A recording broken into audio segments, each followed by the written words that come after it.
Thank you, Mr. Chairman. We're here today to discuss and more likely to argue about what is blindingly obvious to the vast majority of Americans. The surge hasn't worked. It is currently not working, and it is not going to work. Increasing the number of soldiers and Marines committed to the same futile mission in Iraq has produced exactly what I, among many, predicted, a commensurate increase in casualties with absolutely no additional gains.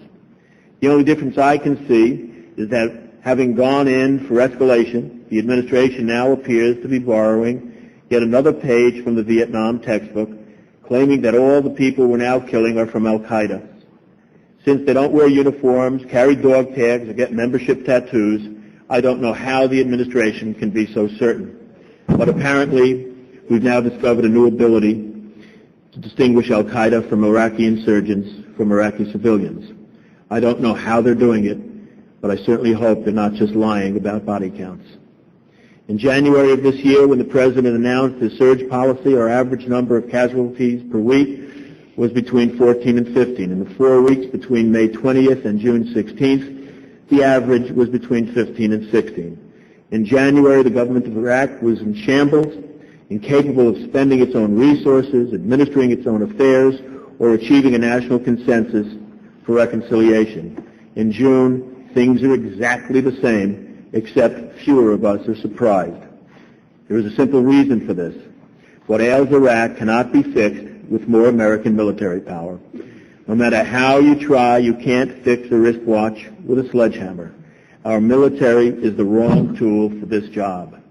You can't use tanks to build a functioning cabinet ministry. You can't use F-15s to build a national consensus. You can't root out corruption with artillery. Even our special operations units, the very best of the best, can't train effective security forces out of people who view the United States as the enemy. This is not World War II. This is not a war of attrition. This is not a war that can be won by superior technology or more accurate weapons or more American infantrymen.